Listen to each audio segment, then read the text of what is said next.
हम सब लोग पढ़ाई तो बहुत करते हैं पर उतना अच्छा परफॉर्मेंस नहीं दे पाते हैं जितना हमने देना चाहिए, जिस अकॉर्डिंग हमने पढ़ाई की थी। जब बारी आती है एग्ज़ाम देने की तो हम वो चीज़ या तो भूल जाते हैं या लगता है ये तो हमने पढ़ा ही नहीं था कभी। तो ऐसा क्यों होता है, क्या रीज़न है इसके पीछे और हम इसे कैसे सॉल्व कर सकते हैं, जानते हैं। तो बात यहाँ ये आती है कि सपोज़ आपने एक चैप्टर एक दिन में पढ़ा, फिर क्या हुआ, चैप्टर्स तो बहुत सारे बुक्स में होते हैं, 16 चैप्टर सपोज आपकी बुक में है और आपने फिर अगला चैप्टर पढ़ा। तो जब आप एक चैप्टर पढ़ते हो तो आपका वो दिमाग में रहता है, उस दिन आप बहुत अच्छा एक्टिवली उसके आंसर्स दे पाते हो, सब सॉल्व कर पाते हो, जो उसकी एक्सरसाइजेज हैं वो। लेकिन जब हम बात करते हैं, अगर आप first second third fourth fifth chapter पे पहुंच जाते हैं और फिर आप फर्स्ट चैप्टर की बात करें तो आपको लगता है हाँ ये पढ़ा था, लेकिन वो अच्छी वाली फीलिंग नहीं आती उस चैप्टर के बारे में कि क्या वो चैप्टर था। तो यहाँ बात ये आती है कि यहाँ पे गलती हो कहाँ रही है प्रिपरेशन में, कि रिवीजन नहीं हो रहा है। मतलब कि आप उसे रिवाइज नहीं कर रहे हैं। आपने पढ़ तो सब कुछ लिया है, लेकिन क्या आपके दिमाग में वो बात अभी भी बैठी हुई है जो आपने चैप्टर में पढ़ी थी। तो ये चीज़ बहुत इम्पॉसिबल है कि रोज़ हर चैप्टर को दोबारा से पढ़ना, फिर नया चैप्टर पढ़ना, ये काफ़ी इम्पॉसिबल है क्योंकि हम सबको बहुत सारे सब्जेक्ट्स पढ़ने होते हैं, एक सब्जेक्ट ही नहीं पढ़ना होता। तो इसके लिए हम क्या कर सकते हैं, इसके लिए हम कुछ बहुत ही इजी टेक्नोलॉजी का यूज़ करके अपनी पढ़ाई को काफ़ी आसान बना सकते हैं। और वो कैसे?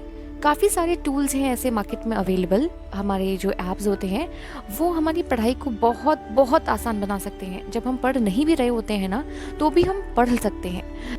जैसे कि उठते बैठते सोते जागते घूमते फिरते टहलते खाते पीते आप उन रिकॉर्डिंग्स को सुन सकते हैं जो रिकॉर्डिंग आपने की है। तो इस तरीके के टूल्स का यूज़ करके कैसे अपने रिवीजन को परफेक्ट बनाएं। मेन चीज़ रिवीजन को परफेक्ट बनाना है, ना कि उस चीज़ को बार बार पढ़ना है। रिवीजन का मतलब ये नहीं होता कि आप पढ़ रहे हो, आप रिवीजन का मतलब ये होता है कि आपने जो क्वेश्चन सुना उसका आंसर आप खुद दे पा रहे हो।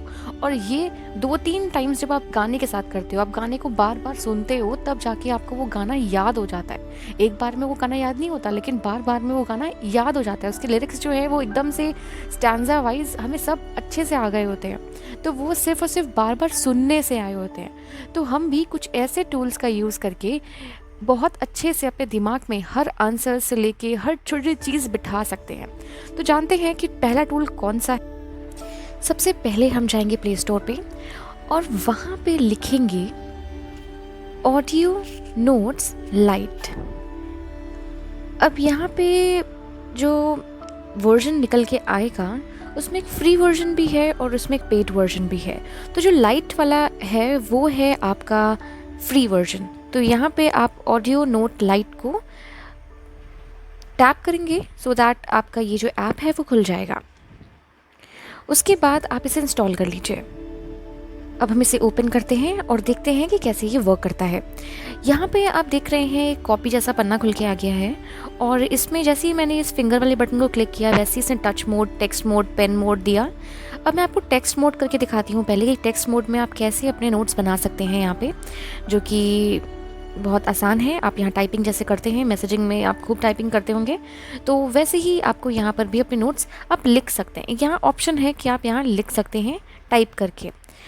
जो दूसरा मोड है वो है कि यहाँ पे आप उंगली से भी लिख सकते हैं। अगर आप उसको टच करें और उस पर कुछ ड्रॉ करें और कुछ बनाना चाहें ऐसी इमेज, तो भी आप वैसी इमेज बना सकते हैं। तो हम पेन मोड को चला के देखते हैं और यहाँ देखिए ऐसे करके आपने कुछ भी बना लिया, अब बना सकते हैं।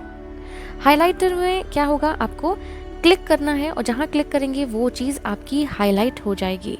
तो नोट्स में आप हाइलाइटर यूज़ कर सकते हैं।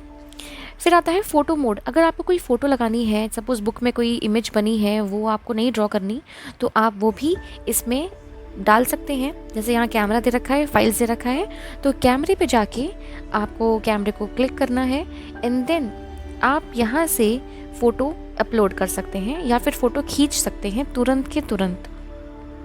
तो यहाँ पे कोई भी फ़ोटो मैं यहाँ खींच के दिखा देती हूँ आपको।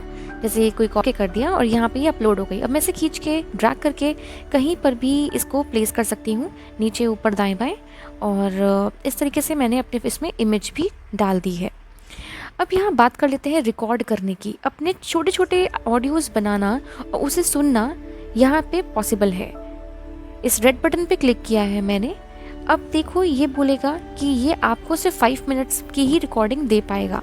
तो कोई बात नहीं, आप छोटी छोटी रिकॉर्डिंग बनाइए और उसे रखिए और सुनते जाइए। तो यहाँ पे जो आपकी रिकॉर्डिंग है वो इस टाइम पे रिकॉर्ड हो जाएगी। सुनने के लिए आप बीच का बटन दबाएंगे तो अपनी रिकॉर्डिंग को सुन पाएंगे।